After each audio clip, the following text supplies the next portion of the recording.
que não é no silêncio que os homens se fazem. Os homens se fazem na reflexão e na ação, não no silêncio. A gente não se constrói enquanto indivíduo, não se constrói enquanto ser humano calado, silenciado, né? Ainda que nos impeçam de falar, ainda existe dentro de nós uma centelha, né, de vida que nos impele ao pensamento e à palavra, e a gente constantemente procura espaços onde possamos ser ouvidos. A gente procura pessoas que queiram ouvir a nossa palavra. E eu acho que a gente percorreu um caminho significativo em educação, nesse sentido, quando abrimos nas escolas espaços para uma educação dialógica, quando abrimos na escola espaço para a educação a partir do debate, da socialização de ideias.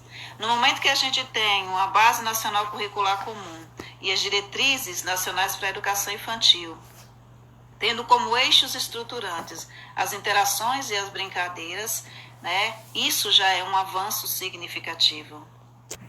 Eles clamam para que a gente permita, não apenas permita, mas que a gente estimule a fala, que a gente estimule a oralidade, que a gente estimule a interação, que a gente estimule o movimento, que a gente estimule a brincadeira.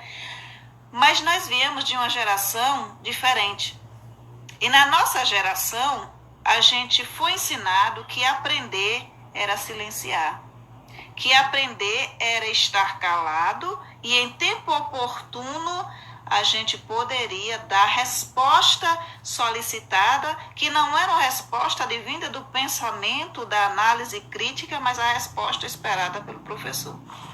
É desse sistema que viemos, e é por isso que tantas pessoas têm tanta dificuldade, tanto na escuta da criança, quanto em falar, ver o professor como detentor do saber, a enfiar as coisas na sua cabeça, e você se coloca para a criança como este detentor que está colocando coisas na cabeça da criança, porque a criança não pensa, porque a criança não raciocina, porque a criança não reflete.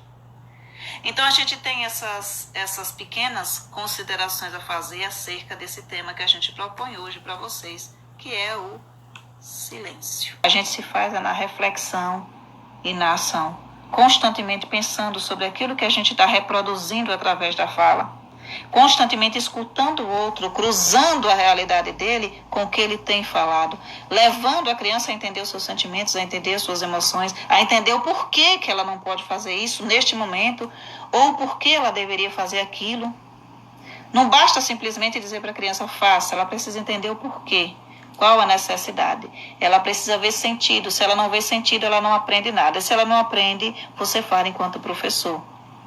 A gente precisa cuidar da educação integral das nossas crianças. A gente muitas vezes se preocupa muito se ele sabe que B com A é bar. Mas não leva em consideração que essa criança não sabe viver no mundo. Não sabe entender o mundo. E isso é necessário. Não apenas para a criança, para a gente. Entender o mundo, viver no mundo, analisar o mundo.